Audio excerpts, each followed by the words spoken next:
Hey guys, let's go take a walk and see what's in the fridge today.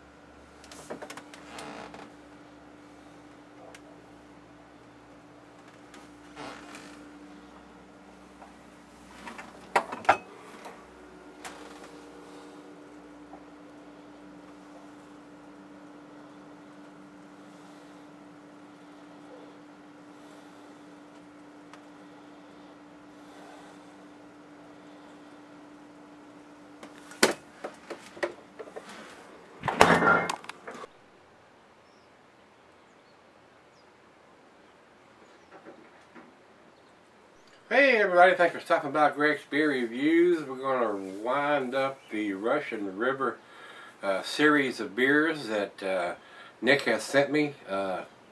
All of these ones we've done over the last 5 days, 6 days, however many there was. I think there's maybe 5 or 6. This is the last one in that series. This is the last Russian River that I have. This is Consecration. And what that is a sour red / brown ale. And what they've done here, guys, this was bottled on 08 of 11/2014. And it says right on here, ale aged in Cabernet Sauvignon barrels with currants added. And it says sour ale, barrel aged 4 to 8 months. Brettanomyces, Saccharomyces, Pedococcus, and Lactobacillus.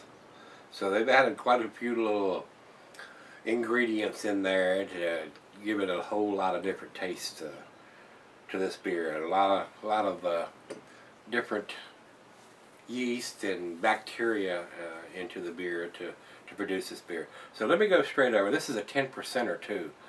10% alcohol by volume on this one. So this is the biggest one of all. And then I've been working my way up in the ABVs from the lowest to the biggest one, and this is the biggest one, and the last one too. Trying to get my arms wrapped around this style, these wild or sour ales. And the one we did yesterday was pretty tasty. I enjoyed that. I gave it a 10. That tells you how much I enjoyed it, so I'm hoping I'm going to enjoy this one just as much. Commercial description on this one, guys, it says, ale with currants added, aged in oak barrels. When we made Tornado's 20th anniversary ale, we had no idea that it was turn out to be one of our favorite barrel-aged beers that we would ever make. With that said, we have always wanted to make a dark barrel-aged beer using 100% Cabernet Sauvignon barrels, but we never were inspired. That is until we blended 5 different beers to make the Tornado beer. The tobacco character from the dark malts blended nicely with the fruit character that developed in blending. So with Consecration, which is what we done yesterday, which is one that we're doing today, we set out to make a barrel beer using all Cabernet Sauvignon barrels. No, we're not trying to say this is a replica of the Tea Room's anniversary beer. After all, a beer like that can never be duplicated. And there was no fruit added to that beer as there is with this one. All we are saying is it gave us great inspiration to brew Consecration. So, over to the food pairings for this style of beer. It's going to tell us if the cheese is pepper, Monterey Pepper Jack, Sharp Blue, and your pungent cheese is Gorgonzola Limburger. Whenever you get into these bigger beers, they always tell you basically the same thing. It goes with your stronger cheese dishes and your stronger meat dishes. Glassware, Blue Tulip oversized wine glass, using my favorite glass, the Solvent beer glass. And it can be sold for a long period under the proper conditions. I can't think of any reason why you could not sell this beer for 10 or 15 years or even 20 years if you so desired. I don't think there's anything else we need to talk about in this, so let's get the cork and cage off of this one and get it into the glass and see what we come up with on this one. Nick, once again, brother, all these beers you sent me, thank you, sir. You are a true friend, a true craft beer brother as far as I'm concerned. I know these bottles aren't cheap. I know you spent a fortune on gathering all these up and sending them to me, and I do appreciate it, sir. So let's get the cork out of this one. I hope it don't spew all over the place. I've had that happen before, guys. But 10% is re-fermented in the bottle. I'd say it's going to have a big pop, just like the one we did yesterday. So hopefully it won't spew all over the place. Big pop. A lot of smoke, and it looks like it's staying in the bottle. And it's going to have a big sediment layer in the bottom, so I'm going to pour it fairly slow.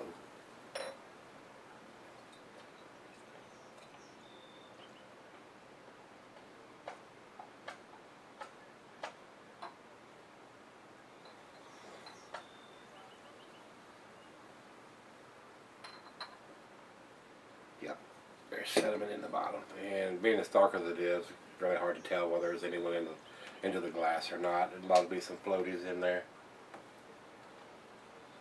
A lot of bubbles. I'm not seeing any floaties, but it is heavily carbonated.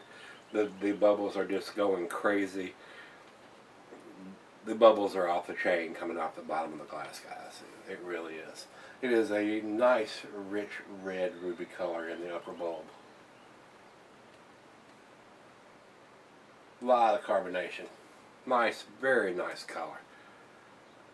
And even on the outside, I can see the bubbles streaming up, reinforcing that head on the outside. Not just up through the center, but along the outside of the glass here. Very awesome. Very awesome. Well, let's get a nose on this one and see what we got.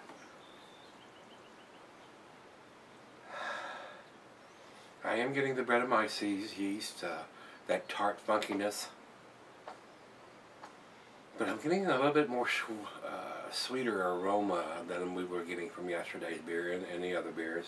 Once you start getting into the bigger beers, a lot more malt is used to brew a 10% beer than it is a 5, 6, 7%. I'm getting some candied sugar on the nose. A lot of nice caramel malts and toffee going on in there.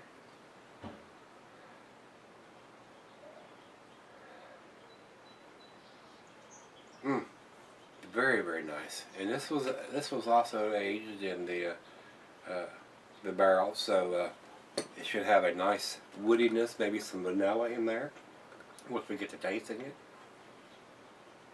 it. Very nice. Let's give it a taste. I'm anxious. Cheers, everybody. Cheers, Nick. Thank you, sir. I do appreciate it, brother.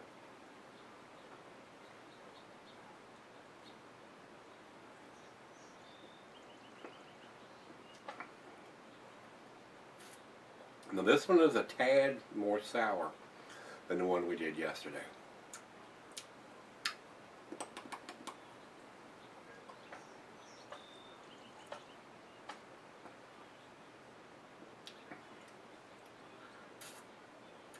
Caramel, toffee, some nice fruitiness in there, whether it be, and it's done with black currants, according to what it says here. And it's aged in the Cabernet Sauvignon barrel, so we're getting a vinous or the grapes from those barrels. Not getting any cherries like I had in yesterday, but I'm definitely getting the grapes.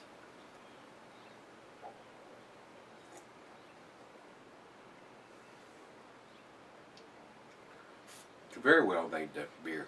10%, getting hardly any of that alcohol, just a slight hint. It's not burning or anything in the back. Very well made beer.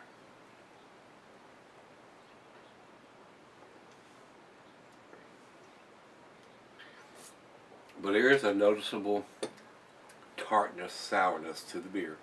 A little heavier than yesterday. I'm slowly working my way up to the bigger ABV beers and the more tart and the more sour styles. Not something I would drink every day, but a nice change. Hope to grasp my arms around this style. I really do. Well, let's let it warm up a little bit. It's right out of the fridge and let her taste it. And I enjoy watching that face she makes on these beers. Just like the one I just made when I took my first drink on it. The sours are definitely an acquired taste, and we haven't drank a whole lot of them, me or her, either one. And so it's a big change from the IPAs and the stouts and stuff that we normally drink. We're hop heads, and we like that hoppy flavor, and we're stout heads. We like the rich roasted malt and the bourbon barrel versions of those. But the Brettanomyces and the sour ales, I mean, they're 180 degrees the other way. They are tart and sour. A lot of times with the grapes, especially when they've been done in the wine barrels and stuff, and whatever added fruit they've done, either cherries or whatever they use, whichever way they're going, whether it's going to be lighter fruit or darker fruit, plums or whatever. But very different from what I normally drink or what we normally drink. So let's let it warm up and let her taste it, and I'll come right back, guys. Alright guys, I'm back. Got this a little left here. Been sitting on about 30 minutes or so. After the initial shock of the tartness and stuff, as it warms up, it becomes more pleasant. Kind of easier to drink as you sip on it over time. So very, very nice. I mean, I'm getting some plums in there now. A nice citrusy taste. Being in the wine barrels, I am definitely getting the grape influence on it. Very pleasant. Maybe a little hint of some candied sugar or brown sugar in there. Very, very pleasant. Very well made beer. It is.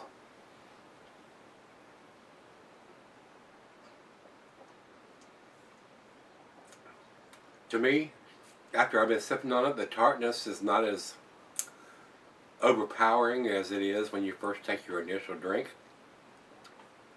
Nice sipper, being a 10%.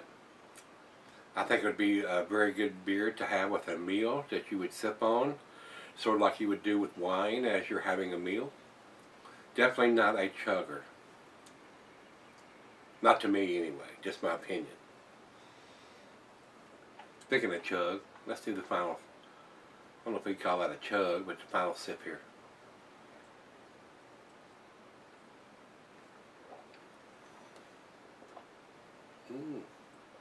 Can't have that.